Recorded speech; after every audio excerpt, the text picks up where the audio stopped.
I realize for a lot of people who come on the show, this is like their first time engaging in like an interview or like quote unquote the media. And it's, you know, it's funny to be like baby's first time, like coming in to do an interview. And then, you know, flash forward 20 years when everyone's like old and curmudgeon and they're like, I've been doing interviews for 15 years. Yeah. You can be like, this is where you got started.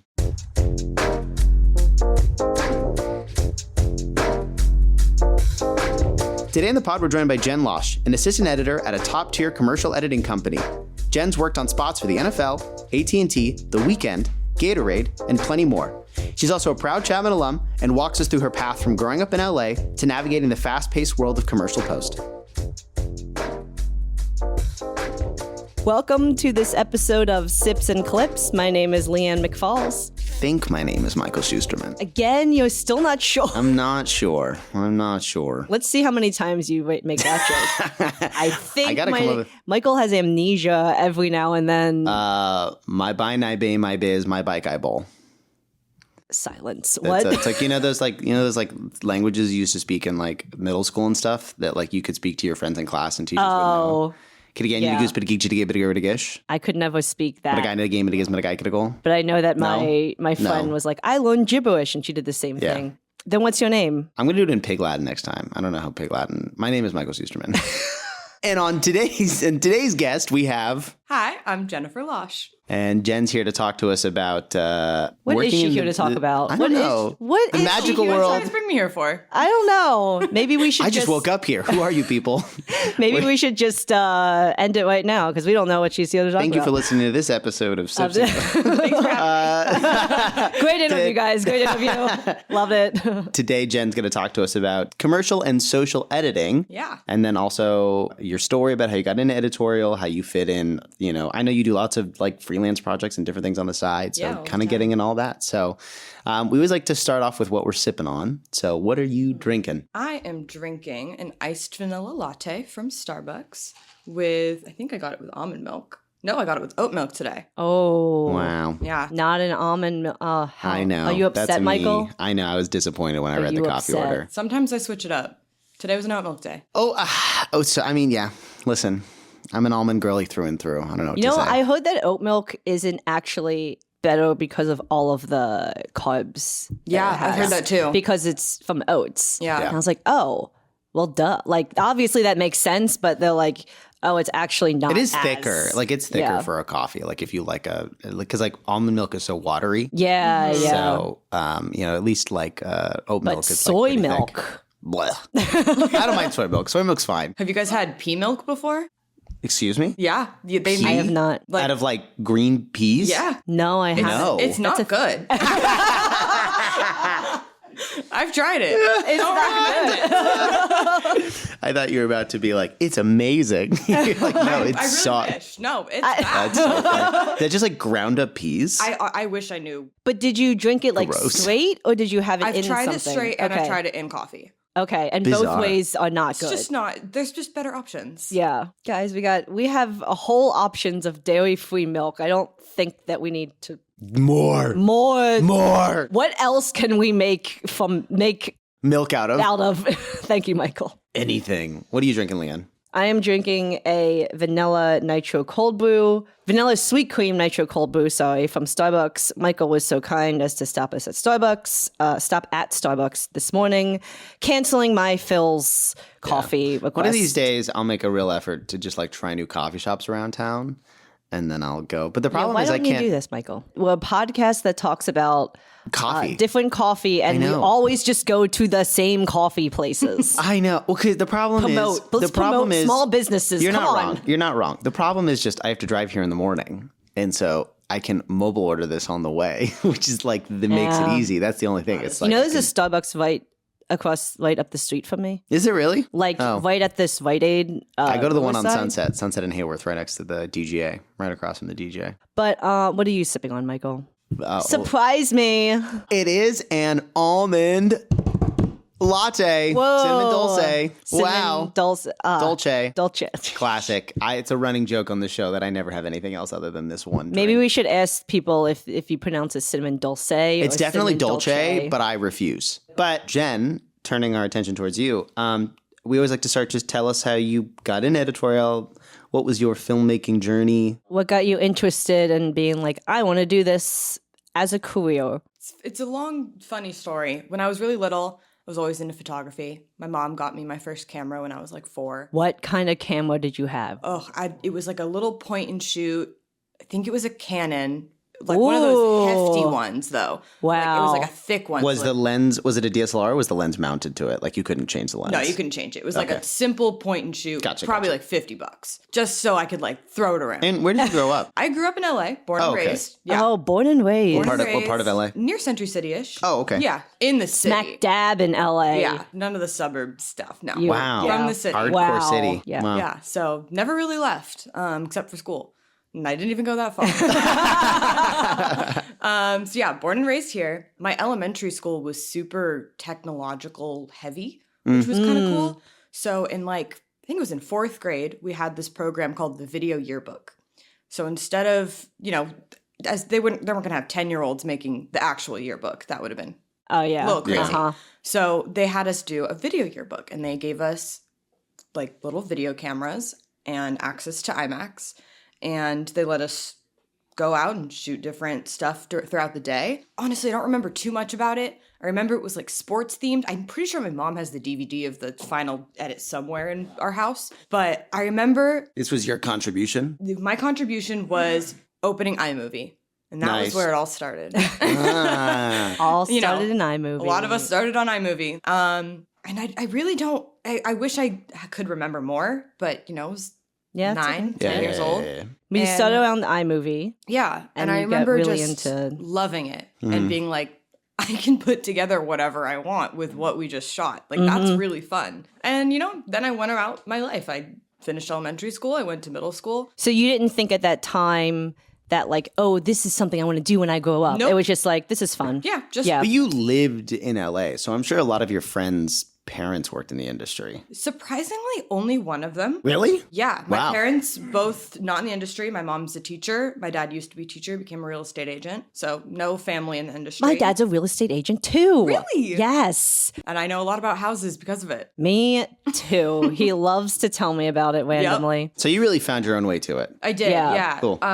One of my really good friends growing up, her dad is a stage manager. So he was like the only one really in the industry and not even in post at all, live TV. Like he puts on the Super Bowl, he puts on the Oscars, like really cool dude. So then growing up was very much focused on academics, playing sports-ish, Then it comes high school and, you get those classic Spanish class projects where it's like make a video. Oh, yeah. In Spanish. Yeah. Make a we had a health video that we had to make. Oh, boy. And the things that people came up with were hilarious.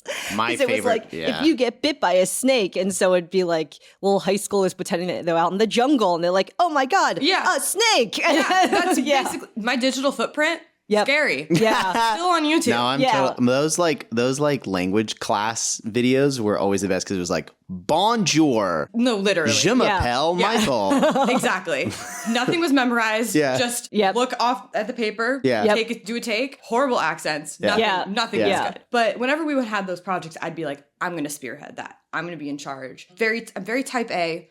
I like to be my own boss in certain occasions. And on those occasions, I was like, I'm in charge. Okay, This is a group project I'm taking control of. And, it was always like just a lot of fun. Never once thought of it. I was like, I could do this for a career? No. Yeah. Then comes probably senior year of high school. And my mom's friend, he was a location manager for How to Get Away with Murder, which was really cool. And I didn't know him at all, but they went out to lunch one day and he was like, I know your daughter's super creative. Like, does she know what she wants to do, like, for college? And my mom was like, I don't think so. Like, she's really interested in, like, cognitive science and, like, she's really creative, but, like, she's not really sure yet.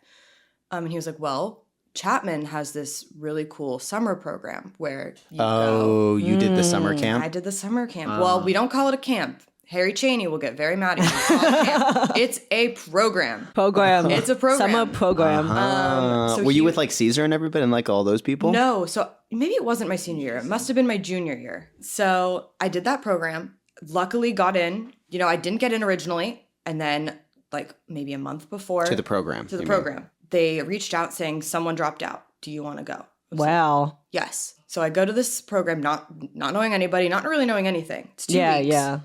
I'd never really done sleepaway camp. Can you explain what the program is and like what did you do? Like, so yeah, 2 weeks is what you. So we're there saying. for 2 weeks, and there weren't that many of us, maybe 20. And basically, it was just an introduction to filmmaking.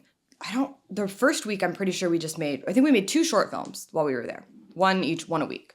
And they let us rotate between departments. So we each got a turn handling the camera, doing sound, and then we would all go in like to the editing suite and take turns looking at footage, learning Avid, learning how to screen, learning the program essentially, and just learning each step and what it takes to get from one place to another throughout the filmmaking process. I'm guessing that you're taking some kind of like, there's some type of class that's also involved, or do they just give you a camera and go just make a short, or were they like? It was a little bit of both. You got like a little sit down lecture before, and then we kind of just go and do your thing. And we had counselors who were students at Chapman, so they knew what they were doing, and they would just kind of like hold your hand and teach you. Did they break it up where it was like you came into this program and you're like, I'm an editor, and then you got assigned a director? No. It was everybody just together. Everybody figure out what you want to do and learn like as much of the You guys make one movie or multiple movies? We made 2. So 2 different groups, or everybody they switched up the groups. So you got to know a lot of different people, which was really fun. And it became a very tight-knit community in those 2 weeks because, you were spending basically 24/7 together. And it was honestly really life-changing. Like, I never thought in a million years, like, that's where I would end up. And I came out of that program going, this is what I want to do for the rest of my life. Like, I love editing. So you figured out editing specifically, not just filmmaking. You were like, I like editing. I was never into directing. I'm not an assertive person like that. I'm also very introverted. Like, that world to me just does not, we don't mesh. And no cine. I thought about it. What? Cinematography. Oh, cine. okay. D being a DP, camera. I know what's the nicknames. Cine, there's a bunch of things that cine could mean. So that's true. That's fair. So going into that, I was like, I love cameras. Yeah. I'm still a photographer to this day. Like, I love cameras. Maybe that's what I'm That was kind of my inclination. Yeah. But as soon as I sat down in that editing suite, I was like, this is you were at home. I'm home. Yes. Yeah. The post suites upstairs at Dodge specifically? Specifically those guys. So at that point too, because you did the Chapman program, did you then know that you wanted to go to Chapman? I did. Then I went back to school for my senior year of high school. Didn't know until my senior year that we had a production class. Oh, wow. Oh, yeah. Like you had a video or film production class. It was like more like a news class. Like nobody watched it, but it was the morning announcements. Yeah. Not really. So I signed up for that, and that was really fun. And my senior year, I just focused on that and studying for the tests and all that fun high school stuff, and was like, you know what? Film is what I want to do. Let's pursue that. So I ended up applying to a bunch of film schools. I found out that I got into Chapman's film program in a very fitting place. I was at the Century City AMC. Were you really? I was. And Do you remember what you were going to see? I don't. I wish I did. That's a bummer. I really do wish I remember, but no, I don't. I just remember opening that email. I was in the AMC bathroom, and I opened my phone and I see the confetti. The little confetti. I almost fell over. I really didn't think I was going to get in. So I applied into Chapman going in with the mindset of I wanted to be an editor, and I think that really also helped me get into the school. And the rest is history. I met Michael my first week. You were my orientation group. I was in your orientation group. Yeah. I totally forgot about that. So long ago. Yeah. Okay. So long ago now. I guess I just want to know, obviously we brought you on because of, we want to dive into what you do, working in commercials and socials and stuff like that. Is that something you discovered you wanted to do at film school? Like were you interviewing editors and looking at that? Or was it just like the first job that kind of came to you post film school? It was kind of the first job that came to me post film school. Full transparency. And what was the job? So I've been at the same job since I graduated college. Oh, okay. So coming out in 2021, it was still very COVID-y. Yeah, mid-pandemic. Yeah, stuff wasn't really filming yet. Didn't really know anyone in the industry. The only person I really knew was you. Yeah. Because you graduated a little bit early. Yeah. And at that time, I was like, I don't know anybody. It's all, I hate to say it, it's always who you know. And as someone that didn't know anybody, I was like, what the hell do I do? So I just start looking online. I'm like, okay, I know that there's not a lot going on. I don't have any experience. who's going to hire? When did you move to, because your folks are from here. Yeah. So after college, I moved back in with my family for a little bit. So pandemic breaks March of 2020 or whatever. Did you move back home to Los Angeles? I moved back home to LA, finished junior year on Zoom at home with my family. Okay. And then senior year went back and to Orange and lived with my roommates in our little bubble and did school online. So how did you get this? So you started applying to jobs online, and how did you end up getting? I found it on LinkedIn. I've always loved. Really? Yeah, I've always loved commercials. Even when I was growing up, my mom was like, "You love commercials. You think they're so funny." Like in 5th grade, she was like, "You love these whatever commercials they were," and I don't know. She was always, when I found... Did you ever I feel like that when there was ever a commercial on that was very, very repetitive, right? Like it came on all the time. And then you end up like quoting it and then were you like that kid too? That would like, I wasn't like that quote kid, around? Yeah. But I would enjoy commercials. Like we had TiVo at one point where, you could skip through and record. And I would still watch the commercials. But I found this job on LinkedIn. Easy applied. Had really no idea. I was like, this company looks cool. They make cool stuff. I'm desperate. Need a job. Need a job. Applied. They interviewed me on Zoom. I think I was still in school. I really, really vibed with the 2 female bosses at the time. A week or 2 goes by. And was this to be an assistant editor, a PA? Yes. What was it to be? I got very lucky. They were looking for an assistant. 2 weeks go by. I have another interview with the managing director and one of the lead editors and partner of the company. And they interviewed, it was super casual. They interviewed me on Zoom. And then they ended up offering me the job. And because, one, I didn't really have any connections, didn't know really what I wanted to do, needed experience, and I enjoyed them, and I enjoyed their work, and from seeing their reel and stuff online, I was like, you know what? Why not? Let's do it. If I hate it, then I'll quit and move on to something else and look for something else. So I started 2 weeks after school ended. I moved back home to live with my family. The job was fully remote at the time. They just threw me into it. And it was difficult because it was remote. So I was just working off of my laptop in my childhood bedroom. And the very first job that I got put on was for Uber Eats for the Summer Olympics, the delayed Summer Olympics for 2020. And I was like, oh my God, what am I doing? I don't know what I'm doing. They were like, here's all your footage. Do a breakdown. Here's your editor. You're paired with this person. Go. I was like, what? Yeah. What? You didn't have like a supervisor or anything to show you how to do it all? No. Well, if you're working remote, I feel like that's a little hard. I guess so. Like, because you can't like walk over to someone and be like, you know what? Hey, to be fair, I think my first quote unquote real gig, like real client, real money, whatever, I think is the same thing. They were like, here's all the footage, go. And it's the first time you're looking at like, you're looking at, I think I did like an Asus commercial was the first thing I ever did. And you're like looking at a real brand for the first time and you're like, I'm going to fuck this up. I'm going to fuck up like real money. Like this isn't film school. This is scary. Like real money, real people, real shit. Yeah. No, it's kind of terrifying. Yeah. So I was really just thrown into it and I was like, okay. So we had what we called the AE Bible. So I had access to that and it was just like basically a breakdown of what you need to do. And I was also very lucky. The editor that I was paired with, he basically took me under his wing and he was very patient with me. Basically walked me through the entire process of what he expected from me. And we worked together just on Slack. And he helped me establish basically my job and what I needed to do and what he expected from me. And honestly, being thrown into that massive job, it was a massive campaign. It was like 5 spots for the Olympics. Being thrown into that, I think honestly really helped my career because it prepared me for what I needed to do in the future. And, they're always like, mama birds throw their babies out of the nest when they're in a fly. That's basically what happened. Trial to me. by fire kind of thing. Yeah. And this was in Premiere or Avid? This job was in Premiere.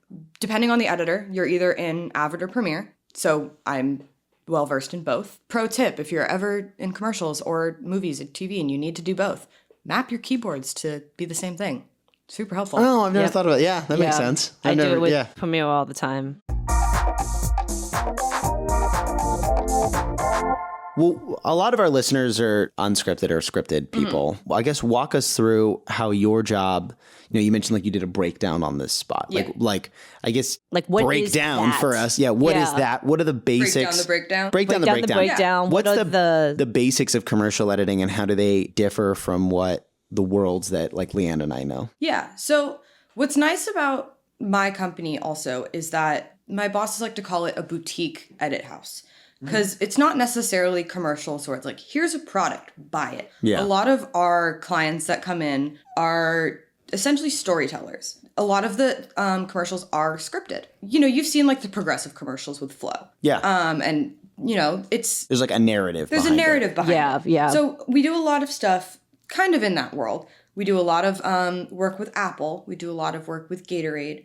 We do a lot of work with AT&T. AT&T is I saw a few of the Gatorade commercials that I had worked on with you. I was like, oh, look, I worked on a little bit of that. Yeah. And it's like when I hear the, when it's just like, Gatorade, is it in you? I'm like, oh God, like flashback. I know, it gives you like war flashbacks. Yeah, so we do a lot of story-driven commercials, which is fun. And honestly, what I prefer. I'm a very narrative person. I've always wanted to work in narrative worlds. So it's really refreshing that that's kind of what we're doing. And my bosses are also aware of that. So they make sure to put me on jobs that have more of a narrative focus. Of a narrative, yeah. Which is great. So a breakdown. Basically, my job as an assistant editor is I will be in touch with production. I will help set up. We're going to get real technical here. No, please. Get technical. We love getting technical. This is the place to get technical. Yes. So I get in touch with production and I set up what we use. We use what's called Lucid, which is basically... Lucid Link. It's basically Google Drive on your desktop, but we use it for dailies. Get in touch with the DIT, make sure that they have access at the end of each shoot day or whenever they're able to. They will upload the dailies to that. And either that night or the next day, I'll pull them down, put them into our system, whether we're using Facilis, which is basically our server hardware system, or we're working on local drives, and we'll use Lucid as a means between the assistant and the editor. I'll bring it into the project, whether it's Premiere or Avid. The breakdown process doesn't really change whether you're in either software, but depending on your editor, your breakdown might look different. So every editor has their own preferences on how they want things to look, how they want things to be laid out for them. But the gist of it is you'll bring in your dailies and you'll look at the script notes, you'll look at the slate, you will change the file, make subclips, change the file name based on the slate. If there aren't slates, good luck. You just kind of figure it out as you go. A lot of the times commercials don't slate, so sometimes it can be pretty tricky. And you're just trying to, look at what they shot, look at the script notes, look at the camera reports, and you're just figuring out what's what. A lot of the job is kind of exploring and discovering and figuring out what they shot. So even though a commercial might have like a super high budget, a lot of the times post is the last thing they are thinking about, which is pretty common, I feel. So they're kind of just like, here's everything we got, figure it out. So a lot of my job is that, and digging in and figuring out what's what. Once everything's labeled, I'll make what's called the breakdown sequences. It's either by scene, by setup, by action, organized into different timelines, what's going, each setup. And then depending on the editor, some of them like seeing the slate and seeing what's shot before and after action is called and cut is called. Sometimes I'll keep that in. Sometimes we call it cutting out the fat, take all that out. My preference is removing that. Marking action on each of the clips so that they know exactly when action is starting, marking when there's a reset, either in ascending order or descending order. Depends on the preference of the editor. Some people like to watch the last take first because that's typically the better take. And then bringing in any sound effects that match what's being shot, looking at the storyboard, seeing what's coming in the future if it's longer than a one-day shoot, bringing in graphics, bringing in music, and basically just setting up a project so that you can just pass it on to them and they can start working. So you're just passing them a local drive or access on the Facilis or whatever to this thing. You're not setting up. Are you setting up bin locking? Are you setting up like cross collaboration so that you guys can work on the project at the same time? Or yeah, so if they're in the office using Facilis, that is a collaborative project. Adobe project or whatever. On Teams. Avid. Oh, on Avid. Okay. Yeah. So on Avid, the Facilis projects are, if you're in the office at the same time, it has bin locking. You can everything. Yeah. You so can be Facilis is like the time. Nexus. Yeah, that's what like I was getting at. Yeah. Yeah. So you can be in the project at the same time. And then Premiere is usually, we've only just started using productions. Yeah. That's what Not all editors have made that transition yet. A lot of them still like the individual single Premiere project. Yeah, and then so you just pass them an individual Premiere project. Yeah, and then we'll pass projects back and forth. Like the export selection as Premiere project. And that can be super annoying sometimes because it'll bring in duplicates. But like I've said, I'm very type A, so I keep mine very organized. But yeah, we've recently started using productions. So what's nice about that is like, even if you're not in the office and not using Facilis, if we have Lucid, the project will be on Lucid and our media will be local. So that way it's not like super laggy. And then we can still be in the project at the same time, which is really nice. Okay, yeah. Gotcha. Yeah. I mean, this is basically just dailies for it's exactly the same process. It's a very Basically similar dailies. process It's the same process. film and TV. Yeah, I don't see anything that's really different. Very transferable skills. How often are you assisting full-time? Do they let you cut? I know you've cut a few things there. Yeah, so my main title is assistant editor. I've been there for 4 years, so I'm technically a senior assistant at this point. I do occasionally get to cut. I was recently promoted, woohoo, Yay, to what congrats. we call, thank you, to what we call New Wave. So at my office, that basically is in between assisting and lead editing. And it essentially puts my name on the website. So if anyone has like a super low budget project, they can request to book with me, and then I would be the lead editor for that. That's super cool. That's really nice your company does that. Yeah, it's really cool. I mean, you did like a doc. What did you do? You did like a scripted feature or something. Yeah, I've done 2 features there. Yeah. Got super, super lucky. Oh, wow. After my first year there, one of the lead editors and founding partner that had interviewed me originally, I had not worked with him yet. He was on this movie called The Seating, and he was in that world completely. Wasn't doing any commercials at the time, was just focused on that movie. And I remember at the time, he came into the assistant room and said, "Hey, assistants, can I send my movie to you guys for notes? I want to know what you guys all think." And we're all like, "Sure." You know, I really did not know this man. So I watched his movie. I sent him honest notes, not just like general, "This is cool." I like gave him my honest feedback of like, "I didn't understand this. What does this cut mean?" And maybe a week later, he goes, "Do you want to take over as my assistant on this movie?" And I was like, "Sure." He was like, "I know we've never worked together, but I really like appreciated your feedback. And do you want to do this with me?" I was like, "Yeah, I would love to." So that's kind of how I established that working relationship with him. He brought me on as his assistant while I was still, the movie was basically done at that point. I think they'd been working on it for like a year and a half. So I was kind of just finishing up loose ends. There were still some scenes that needed tweaking, and, you know, it was already a very heavily VFX movie. So it was kind of just finishing that up. We had gotten a lot of the grade back, a lot of the sound back, so it was a lot of putting in plates, sending out new plates, and just wrapping it up. And I had a really fun time working on that with him. And he must have enjoyed working with me too, because he got another movie and asked me to be his first on that. So Nice. start to finish. Yeah. And how does that work? Where do you have to balance doing that feature with doing commercial work? The first movie, The Seating, because it wasn't full force, it was pretty much done. That one I was doing both commercial and the movie. Okay. When the second movie came in, called Marmalade. This is Marmalade. Yes. Watch it on Hulu. That one came in, and that was full time, just That's all you devoted did. to the movie. Okay. So that was basically like a 9 a.m., 7 p.m. You are done. There's no money for overtime. You are out of here at 7 o'clock every day. Wow, You are that fully sounds devoted. that sounds sort of nice. I get out maybe at 7:30 if I'm lucky. But I pretty don't good. know. But I don't know. Yeah. Could be 8 o'clock. Could be Yeah. 8:30. I mean, compared to the commercial world, it's a very different lifestyle, because the commercial world, you're kind of just at the will of the client. Yeah. You know? Yep. You're there until they tell you to go home. So it was a change of pace. Yeah, Yeah. film budgets are very different. Yeah, very different. So I was doing that full time. I think the shoot started in July, and we locked offline picture in like September. It was very fast. And then I think the full movie was done by December 2023. Wow. Had a fantastic time working on that movie. Did you notice much of a difference creatively, workflow between that project and the other stuff you've done at work, like the other? I mean, the workflow itself was pretty much the same. The same. So it sounds like it's just like a lot of transferable skills. You're just Yeah, applying it from 100%. commercial to narrative. 100%. I think just the commercial world is just a lot faster. A lot faster. Turnarounds If a you're lot on quicker. a job for typically 2 to 3 weeks max. Sometimes it'll extend and it'll be crazy long. Like last year I was on a job for Gatorade that was like maybe 6 months long. Wow. Nuts. It was a huge campaign. So really, it's really dependent. So I want to ask, because we just started talking about like clients stuff. You know, are you usually on one project with one client, or do they put you on multiple projects with multiple clients? And then how do you kind of, if that is the case, how do you like manage going back and forth between these clients? You know? Yeah, it's super dependent on the job. If it's a really big, heavy duty job and we know it's like very demanding, I'll typically be on one job at a time. So let's say for like an Apple job comes in, that is typically my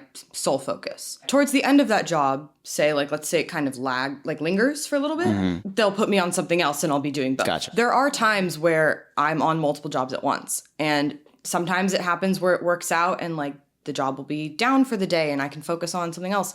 A lot of the times it gets very stressful and you're bouncing between projects. Between projects, getting requests at the same time for 2 or 3 different things. And I've gotten a lot better at it. I used to not be very good at handling my stress and my workload. Comes with time and practice. And now I'm a lot better at being like just going to my producer and being like, hey, I'm getting all these requests. What's my priority here? And my producers are very helpful in that sense. So you're mainly going to your producers to kind of manage like what you're doing. Yeah. Whereas like we are usually going to our either first assistants or our editors, but your, I guess, quote unquote boss is really like your, I mean, I'm sure it's the editor. You must have too, a creative producer or somebody at the company. Yeah, we have post producers that are managing everything. Yeah, that are pretty much managing everything behind the scenes. What we like to say in the office is like the editor should not know what the hell is going on in your inbox, like your email inbox. If there's problems, they don't want to hear it. That's interesting. Like that is supposed to be the stress-free zone. There should be no problems with, like, your editor shouldn't know about any problems. Fires are out. Interesting. And how do you, as best as they can be, you know? Just to get technical, do you have like a to-do list app? Do you have what's your to-do list system for when you have a million requests coming in from Apple and Gatorade and Nike and whoever at the same time? I'll usually, I like to handwrite things. Notes. For some reason, that's just, I guess that's how my mom raised me, just handwriting out everything. I don't like, if I type something, I don't retain it as well. So I like to write everything out by hand. And then I'll go to my producer and be like, this is everything on my plate right now. Will you help me manage and prioritize? And they're like, of course. So a lot, like, for example, right now I'm on 2 jobs. I'm on a job for Spotify. I'm on a job for Adidas. What's today? Today's Sunday. So I think it was on Friday. Both of those jobs are towards the end. It's towards the end for both of them. But I was getting requests. Adidas asked for... Like I say, what does a request look like? Is the client wanting to see a cut? Is the client like... Yeah, at this point. So for Adidas, my editor has been off the job, so I took over. Because this one's been one that's lingered for a long time because there's client notes. Client notes, but there's also talent involved in it. So it has to go to them to be like... Have their teams approve it. Yeah, have the teams approve it. It's been going on for a while. So on Friday, they asked for just like a few things they wanted changed before we officially locked. So my producer let them know, and they were like, hey, Jen is on another job right now. She will get to it around her other tasks. So sometimes we're very transparent with them.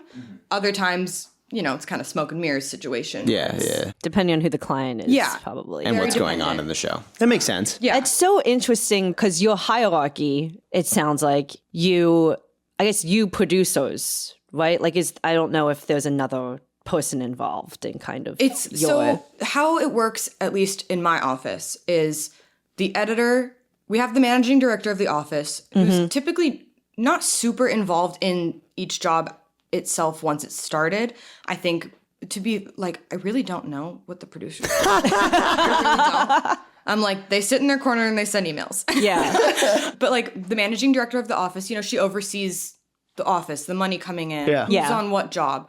And then we have our head of production, and I would say she's like my main supervisor. She's all knowing. She knows what everyone is doing. And then we have the producers. They're usually on multiple jobs at once, overseeing the assistant and the editor and facilitating the communication between us and like production and then finishing. So the person above the producer was like head of production? Is head that of what you production. Said? So is that head of production on all projects in your company or just the ones that you're on? She's basically on all projects, overseeing everything, but she's not necessarily involved in the nitty gritty. Okay, just like... The producer handles the nitty gritty stuff. She's like the exec. Yeah, and then the editor is kind of their own entity. Little bubble. Yeah, they're in their own bubble. Do they have on-staff editors or are all of your editors coming in as contract? They're all staff. They're all staff. They are all staff. All of our editors are staff. What's nice, though, about my company, I can't speak to others since, I've only been at the same place, but a lot of them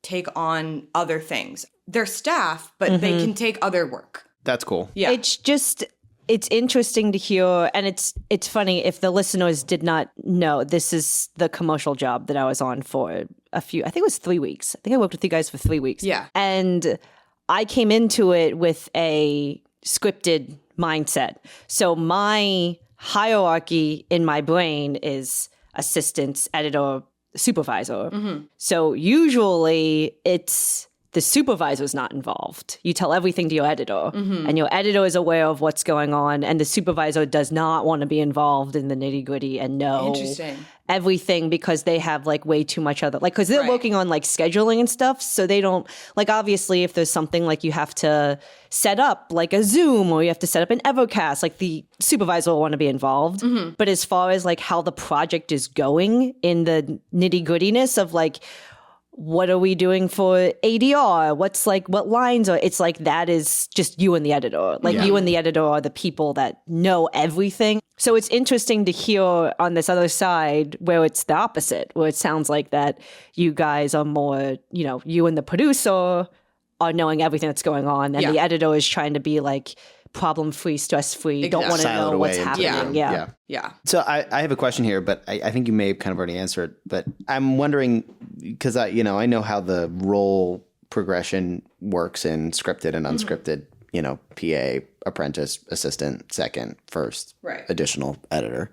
It sounds like in commercial, you just go from assistant to editor eventually, or junior editor. Is that like the next roll up? I guess junior editor is kind of where I'm at with the new wave title. But in the grand scheme of things, I kind of think you are, well, okay. So I got lucky. I was brought in, hired as an assistant. We also have what we call our vault manager, who essentially is doing all of our archiving. They handle drives that come in, source drives, dailies drives, whatever. So I kind of skipped that step. Oh, that's where you normally would have started. You would have been like down. I was going to ask, doing INO, data INO. Yeah. So at least in the commercial world, Vault is where you would start if you knew absolutely nothing. That's where you would start. So we have someone in our vault who she went to our current vault manager. She went to a film program for her grad school, and I've kind of helped her learn how to do assistant work. So she could move up inevitably. Yeah, so she could move up. And she knows editing because that's what she's not sure if that's what she wants in the grand scheme of things. Yeah. But she was like, I want to try. So over the last year-ish, I've kind of just been like, sit with me while I do my job. Gotcha. I'll explain what I'm doing. I'll walk you through it. I feel like every once in a while I'll see on Instagram or something that you've cut a short or you're doing something or, you're working on a different project. How do you fit in those extraneous projects in with the workload that you have now? And, how does that complement what you want to do and what you're trying to do in the future? It can be really difficult. The hours that I put in most of the time are very intense. Sometimes we'll work 12 to 14-hour days. It's just kind of how it goes. There have been times where I've been at work till 2 a.m. Is it necessary? Probably not. But, it happens. When things come my way, I am very transparent about my time and my scheduling, and most of the time they're totally fine with that. I do a lot of my work after work hours. So I do a lot of late nights. I do a lot of weekends. What's really, really wonderful about my office is that they let us use the facility. So I just so you can cut shorts and you can cut stuff there. They're very, very encouraging of us doing things outside of work. That's cool. That is very, nice. very encouraging of that. So I just recently did a short film with some friends from college, and they were like, I was like, hey, can I come in on a Saturday and use one of the bays? And they were like, of course. So, it's really nice that we have that collaborative environment, and it's not like, no, you can only focus on stuff that we're doing.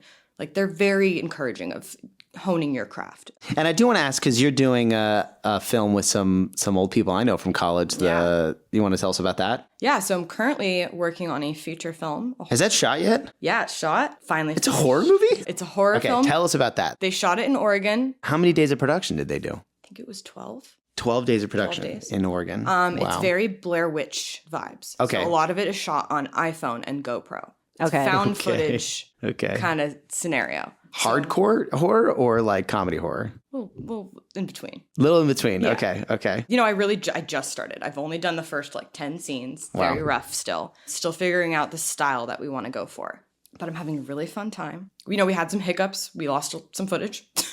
Okay. It happens. Oh, no. It happens. We're still looking for it. You're still looking my God. for it. It's on someone's phone somewhere. That's the thing. God. It was mainly shot on iPhone. So someone has it. That's awesome. Jeez. Yeah. So a few hiccups here and there. But, you know, we're making it work. That's awesome. I want to backtrack a little bit. So you're editing or working on, you know, like spots for TV and commercials, but you're also working on stuff for like socials. Yeah. Is there a difference between, like, how do you kind of prep, you know, if you have to take a TV commercial spot and make it into a social, how are you like making that transfer, or is there a difference between the two, like the way that you're telling it or the way you're cutting it? How do you figure out what parts to cut out? How do you figure out what's staying in and like getting it? Because I feel like, you know, if you have a minute long commercial, you know, you got to make your socials are only like what, like 30 seconds, 15 seconds. Yeah. So how do you kind of like truncate it down? Yeah. So sometimes the agency, because we're usually dealing with agencies, not client direct, sometimes they will give us a script and be like, this is the 60, this is the 30, this is the 15. Now, do they do that before everything? Yes. Okay. That is prepared in the pre-production book, the PPB, that we'll get before everything is shot. Sorry. The PPB. PPB. So the PPB is kind of like your Bible of the commercial. Okay. It basically has all of the storyboards, all the scripts, who's working on it, agency, client, executives, all the information that you need. Got it. Possibly need is in there. Wardrobe, like literally everything. So sometimes that is already basically laid out for you. Okay. So they know ahead of time that like, they know what we're deliverables gonna make, they need. Yeah. Okay. All of that is typically already bid out. Okay. I'm not, obviously because I'm not a producer, I'm not on the bidding side of things. Right, so I don't know exactly what that process is like. But like sometimes there's a job where you'll be working on something and they'll be like, actually, we really like this spot. We want to do a 30 of it too. Or sometimes it's originally a 30 and they're like, can we actually make a 60 out of this? Okay. So that does happen. When you say 30 and 60, 30 seconds, yeah, 30 seconds, 60 seconds. So my producer will then, you know, behind the scenes be working with the agency to figure out cost and timing and like if the editor's even available, if the editor's not available, if someone can step in, are they okay with the assistant taking over? Whole other world. And just to spin off of this, years ago when I worked I did an internship at an ad agency, and it was always like we would take our 60-second spot or whatever, and then we would have to turn that into a bunch of like Instagram. This was like kind of early days of social, still like social advertising. So it was like we would, you know, have to just turn these regular TV spots into like a social ad of some kind. Are you doing something similar? Are you like delivering packages that's like, here's your 60, here's your 30, here's your Instagram reel version, here's your TikTok version, here's your YouTube spot? Yeah. Or are you shooting stuff specifically for social nowadays? No, it's usually turning your 60 or your 30 into those things. Okay. Yeah. So usually you're keeping the bones of it the same. And are you doing that, or is that your editor doing that? It depends on the job. Sometimes the editor will be like, hey, I'm going to keep working on the 60. Do you want to start the 30?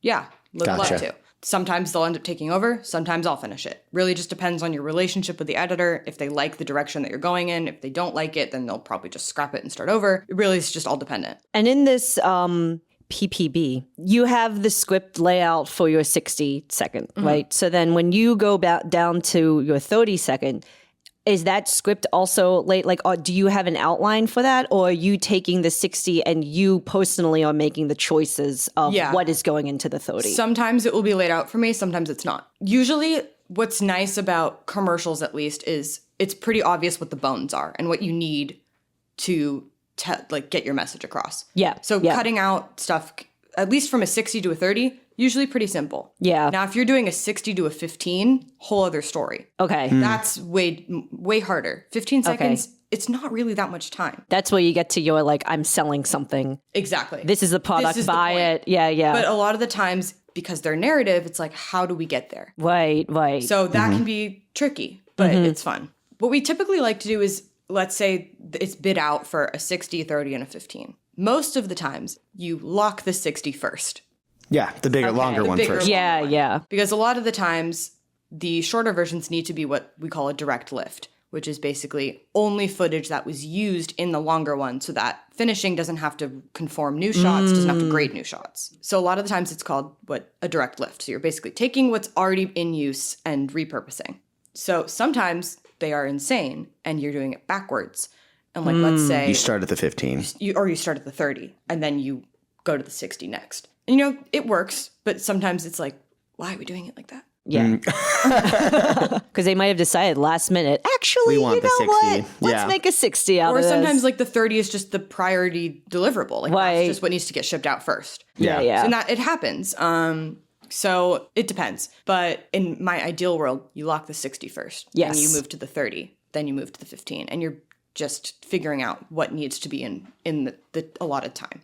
And then, you know, you just resize it for socials. A lot of the times they don't shoot. Right, 9x16. Yeah, they don't shoot 9x16 unless it's like specifically for a social deliverable. Which is probably kind of crazy these days, honestly. Like, I feel like there's probably a lot of spots where the 9x16 version gets viewed more than the 16 by 9 100%. Oh, yeah. version. Like, 100%. Most people don't pay like cable subscriptions. They don't have cable. Yeah. They pay to not have ads on their streaming services. Yeah. Most of the editors, it's funny. They're like, yeah, I hate advertising. I don't want to watch it unless I'm working on it. Yeah. Which I totally Yeah. understand. Are you guys also doing the finishing? Are you doing the sound in-house, or are you bidding that out to somebody We else? are bidding that out to sound. And you guys bid that out, or does That's a the good question. agency do it? Does it? That's a good question. I don't know. Ah, okay. Well, because I'm curious, because like WPP comes to you and is like, we want you guys to edit this spot for Apple or whatever. Or Shy at Day says, we want you guys to edit this spot for Apple. And then are they saying like, and also we want you to manage the rest of the post-production pipeline. We want you to manage the rest of it. Or are you just doing the offline? So I'm pretty sure that my producer oversees at least the transfer To the other vendors. And receiving it back, because we also have to receive, you know, the masters and the deliverables. We need that on our side as well. So they're not necessarily like producing the mix session, but they're in communications with their producer. So, you know, there's always a constant line of communication with what's going on, who needs what next. But typically when a job wraps, I will kick out color prep, conform prep, and mix prep. And I will send that out to the appropriate And I will say, when you say prep, you mean turnovers. turnover. Yes. Yeah. That was very difficult for me to understand. Oh, when they said do this prep took and a you're like, very what the fuck long are you time. talking about? They were like, let's color prep. And It's I'm funny- like, what is color prep? It's funny that we're all doing the same job and we have different terms for It's the just same different fucking thing. terms. And are you, when you do that type of color send out, like at least in features, like I do a turnover to color, they send me back a confidence check and then I make sure that they did everything correctly. They're supposed to do that, but because sometimes our timelines are so tight, they don't. Okay. That's what I was wondering. I was like, are you overseeing that? Or is this more just like, here's our edit, like we're going to trust you guys, get it done Usually correctly? It's, here's our edit. We trust you. Sometimes conform will come back. If it's I mean, on a 60-second spot, I imagine it's like on a 2.5-hour feature. Yeah. Like there's a lot more places where shit can get fucked up. Exactly. If you're fucking up in 60 seconds, what's wrong with you? Like, yeah. It does happen. Like, Yeah, I I'm will sure. say it does happen. Like, there have been, I've got Really? There's like edits that are wrong and they not have like necessarily cuts in edits the wrong that place? are wrong, but like, it'll be off by a few frames. Yeah. Like, we'll Yeah, get 60 that would seconds make to me review. mad. That'd make me mad. I'm like, come on, dude. Yeah. It's like, my prep was right. Why Yeah. is it coming back to Yeah. me wrong? Wow. That'd make me frustrated. Now, are you using also the same people, or do you guys have multiple like sound colored? We work with a lot of different a lot of vendors. different ones. But I don't think that we are in charge of what vendors are being used. I think that's all on the Okay. agency side.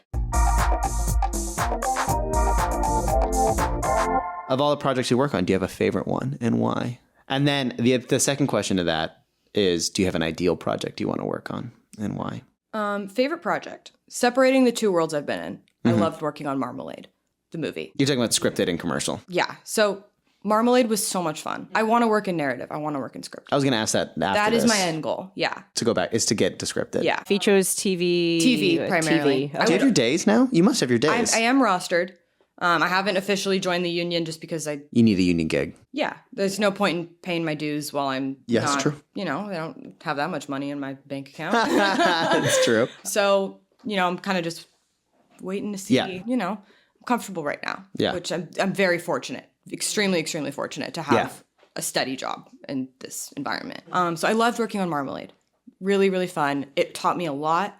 It also taught me that maybe I don't want to be in features because I was still not sure at the time. I was like, of course. You haven't tried TV yet, right? No, I have not tried TV yet. So I feel like TV might be my happy medium between the two worlds. And I wasn't really raised in a movie household. I like to call myself the worst film kid to ever exist. I haven't seen very many movies.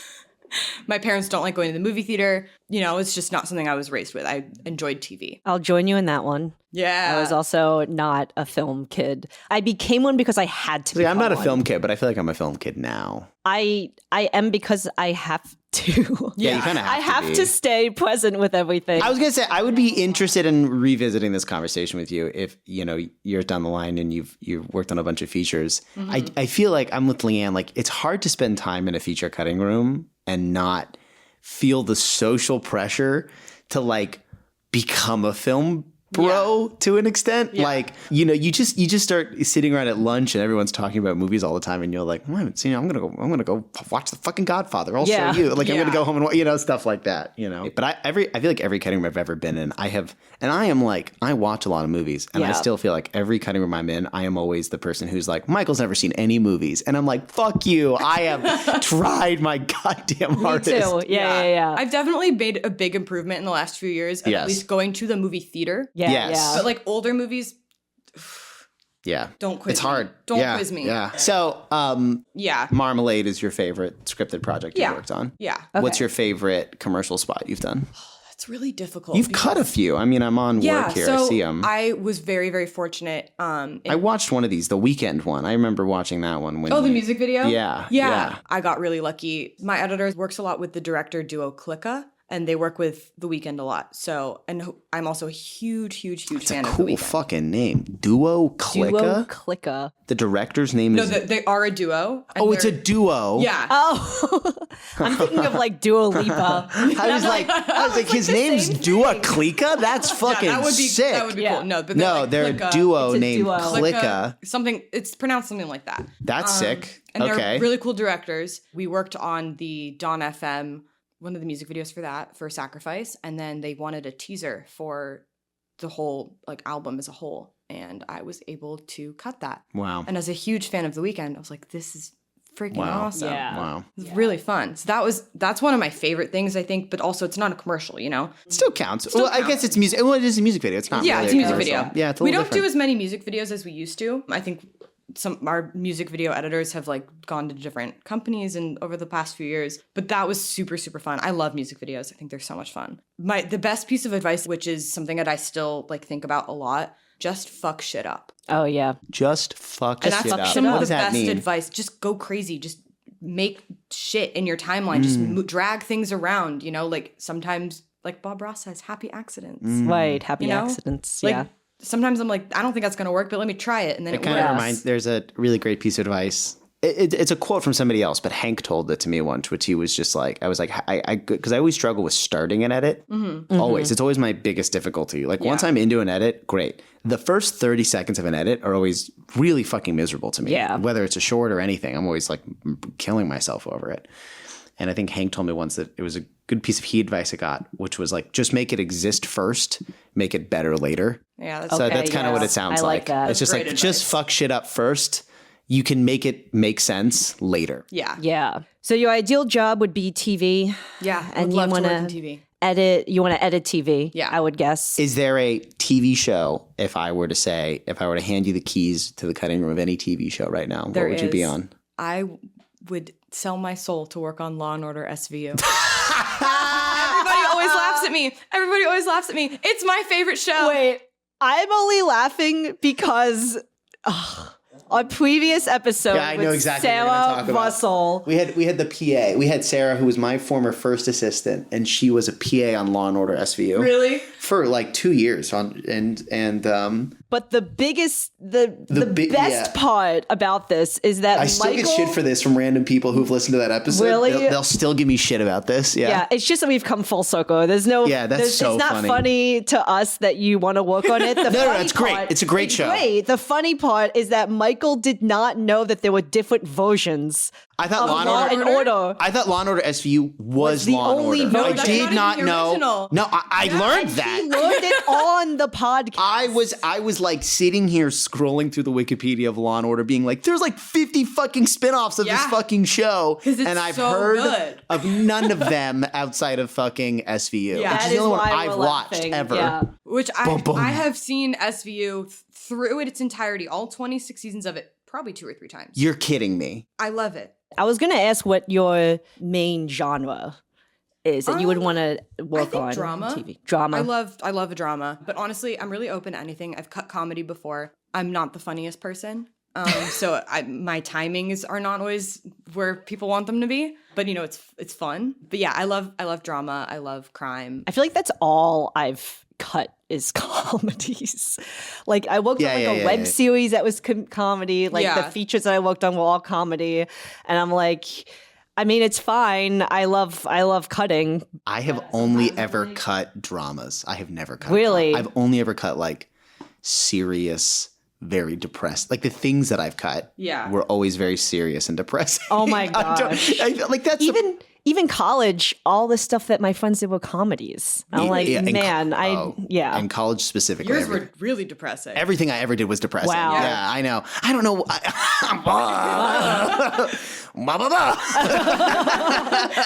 Yeah, I did some comedy in college, and then I did like a Western drama. Okay. And then a sci-fi drama. I love to do a bunch of different what the hell my genres, senior thesis was. Last question. Yeah. What advice would you give to somebody trying to break into what you do? Adding on to that, what skills should they have as well? I would say to just keep yourself as creative as possible. You know, as an assistant, you're not necessarily cutting all the time. Mm-hmm. So what I like to keep in mind for myself is like, try to find as much to work on as possible outside of my job to keep myself creative, to keep myself in that editing mindset of this. Like, I don't want to get stuck in the assistant editor loophole, because that's, you know, there are people that become career assistant editors, and that's amazing. And like, they love their job. I could see myself doing that, but that's not what I want for my career. So the best advice I could give is to keep creating. Find your community to make things. Just keep pumping stuff out. Keep creative. Keep cutting. Meet as many people as you can. I am one of the worst networkers ever. I'm really socially awkward. I don't go to a lot of events, and when I do, it's really hard for me to like put myself out there. So I need to take my own advice and keep going to more events and meeting more people. What I also have to remind myself a lot, which I think this is also good advice, the people that you look up to are still just people. You know, they're not like on some pedestal. Like, they are just people. The editor of Law and Order SVU, I have been wanting to get in touch with her for years, and I could not, for the life of me, figure it out. And I was like, I just want to talk to her and just pick her brain, because I have followed her work for my whole life, essentially. Mm-hmm. And someone gave me the advice and was like, why don't you reach out to Ace and see if they'll put you in touch with her? I was like, why did I not think of that? Mm-hmm. So I did. And they were like, well, we can't give you her email, but if you send us one, we'll pass it to her. Okay, so I wrote her an email. She got back to me in 2 days. Wow. Set up a Zoom within the next week. Yeah. So shoot your shot. That's another one. Shoot your shot. Yeah, it's good advice. I've sent a ton of cold emails and not heard back. But, you know, sometimes someone will get back to you. It'll happen. I feel like this is a regular piece of advice people do give on the shows. It's just like, yeah, they are just people, and like, you never know who will respond, honestly, sometimes to a random reach out. They want to like help. Yeah, especially if you're serious. If you're passionate and serious, and you're showing effort, like, yeah, people want to help people who care, who give a shit. Yeah. All right, ready for our final segment of the show? Splice and spew. I have one, but I think it's going to make people mad, so maybe I shouldn't. Let's get controversial. Damn. Do I have one now? Do you want me to go? You go first. Yeah, can you go first, or do you want me to go? I can go, but I think that people are going to be very upset with and I try to think about what I've done in the past week, right? To be like, what can I do? What has come up that I have gotten annoyed about? And I think I made the realization that at this time I am not ready for children, because children really annoy me. I was at my cousin just had a baby, and I was at the baptism, and there were 10 people that were getting baptized. That's a 10. that There was seems a like lot. 10 people or 10 babies? There was a mix of like someone that was like 8 was getting baptized as well as like babies, you know? Okay. And behind me, there was a baby that was crying. And the entire time, all I thought was, God, shut the up. Like, you kid. Not even like the baby to be quiet, but like parents. Like, get your child, give them whatever they want, give them the food, let them like whatever. Like, just get them to stop. I'm like, the pastor is talking. This is no place to cry in a church. It's a quiet place of worship. And then I was like, man, is this hell? Because I used to go to church every Sunday because I was raised Catholic and all that. I used to go and I was like, man, is this how it was every Sunday at church to hear? And then what I remembered is that my church had a specific room that was soundproof for kids and babies so that it would not be loud in the church. I forgot about that until then. And everybody's like, you know, it's going to be different if you have your own kid. And like, I'm very well aware of that. I'm aware that if I were to have a kid, my maternal instincts would kick in.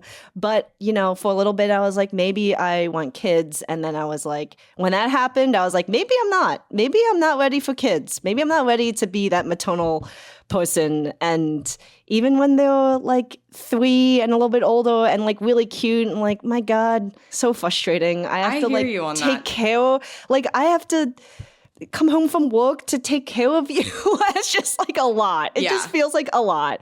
And I'm not trying to bash people who want kids. If you want kids, fine. I just, at this moment in time, now ask me in 5 years, maybe that will change. Maybe I'll have a kid or 3 or whatever. And we'll be on this podcast. I'll be like, guess what, guys? I take back everything I said on that one episode. But at this time, I just am like, you know, I don't think I'm ready. I'm not ready for it. If I'm telling a baby to shut up, I don't think that's appropriate for a kid. And that's okay. I feel similarly. Okay. The thought of having a child, especially, like, I know people, I'm 26. I know people on their second kid. I'm like, oh my excuse God. me? It's so interesting because everybody at home, Philly, is either like just getting married or having a kid or having their second kid. I'm like, I know no one out here that is even close. More like my friends from college. Sure. Like, one of them just got married in May. Yeah. Another one is just got engaged. I think they're going to get married like next October. But I'm like, I've been out here for 9 years and this is just happening right now. Yeah. And everybody's like, I'm on my second kid. I'm like, what the? There's something about California. That's my spew. All right. I will rant about season 4 of Lost now that you're caught up. I'm caught up. I'm on season 5 right now. So I gave Michael the okay to rant about season 4 of Lost. We're going to rant about season 4. We're going to rave about season 4 of Lost. A splice. We're going to splice about season 4 of Lost. Oh, wait, but is this going to ruin Jen? Because Jen said she was going to watch it. It's true, I've never seen it. Oh, no. I gotta do it. I'm sorry. All right. You know what? Again, it's okay. I'm giving you the same spiel I give to Leanne. This show came out like 20 years ago. You have no. I've avoided spoilers for this long, but you know what? It's fine. I also had avoided spoilers for this. None of this will make sense to you. Yeah, that's really doesn't even for matter. For the pod. Season 4 of Lost is shit getting nutty. We've really learned a lot of lessons at this point. As everybody knows, Lost is famous for its flashbacks. Season 4, flash forwards. What the fuck? All of a sudden, the Oceanic Six. Only 6 survivors have made it to the island. We don't know who the 6 are. Inevitably, they trickle it out over it. But then you kind of find out everyone's life is fucking miserable. Jack's become like a drug addict, alcoholic, psychopath. Fucking Kate's got a kid all of a sudden. You're like, what the fuck? Hurley is like, he's literally going to like in and out of schizophrenic hospitals. Saeed is assassinating people. He's literally just turned into a straight up, he's just bipping motherfuckers 24/7. Back on the island, a fucking boat shows up, fucking freighter shows up, but they're not here to save you. They're here to like study time shit. It's weird. One of the guys can talk to dead people. What the fuck? What's going on here? Doesn't make a lot of sense. Then you've got fucking Desmond calling his girlfriend or his wife or whatever, his fiance, being like, come save me. Desmond's so hot all the time. Again, everyone is still hot. It's really, no one's gotten any less hot. Ben Linus is out just like doing his weird, crazy shit. The others are still out there doing their weird, crazy shit.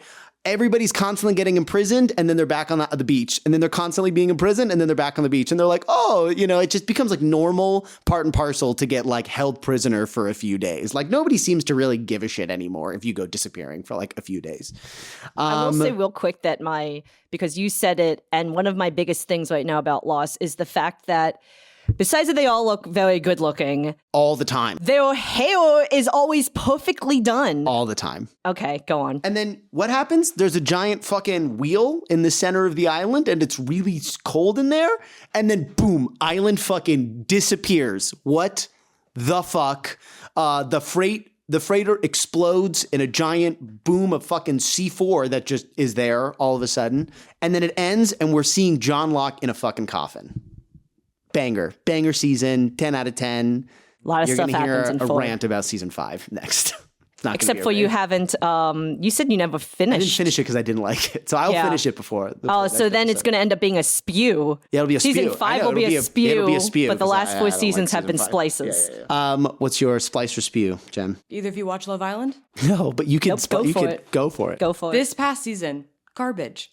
Garbage. Good garbage or bad garbage? Awful garbage. Oh, bad garbage. Oh, no. Just comparing it to season 6. Season 6 was the most elite cast. I bow down to the casting directors of season 6 of Love Island USA. You picked the best possible people to be on this show.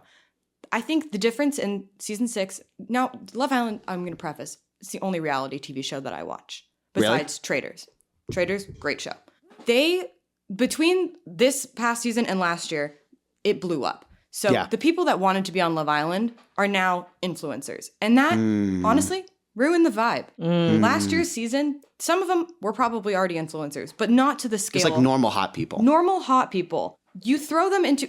Love Island is a science experiment. Yeah. That is not life. That is torture. Yeah. I'm sorry. They have phones. They don't know the time. They are separated when they're not filming. There's only 1 day a week when they're not filming. I don't think they feed themselves. That is prison. I love the show, but it's really when you really look at it, it is a science experiment on what happens when you stick hot people in a place together with nothing else to do. They can't read. They have no TV to watch. They have to socialize 24/7.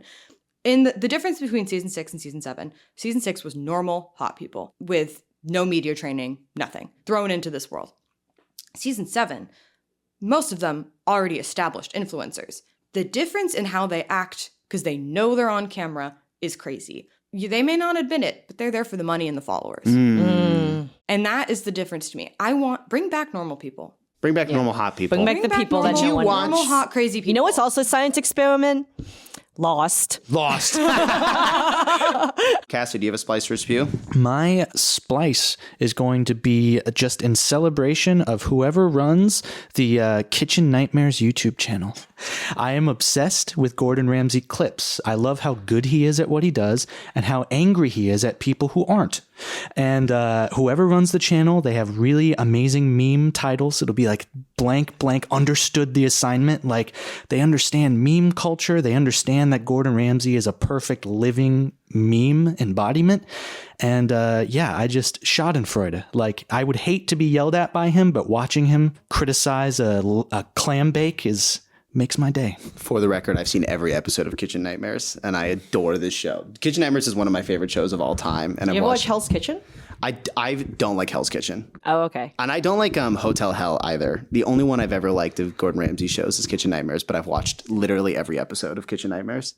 Well, thank you for listening to this episode of Sips and Clips. Subscribe to our Spotify, Apple Podcasts, like, share, all that fun stuff. We have an email now. People, you can email us at sipsandclipspod@gmail.com. Send us your feedback. Send us your comments. We're looking for all of it. And then you can follow us on Instagram at sipsandclipspod. And we'll see you next time. Bye-bye, everyone. You keep on sipping. And I'll keep on clipping. I forgot our outro phrase. Oh, my God. Bye, everyone. Bye. Sips and Clips is a podcast produced by Leanne McFalls and Michael Schusterman. Graphic by Max Schulman. Sound mixing by Cassidy Legan. Sound editing by Zach Griffin. Follow us on Instagram at Sips and Clips Pod. Don't forget to rate, review, and subscribe.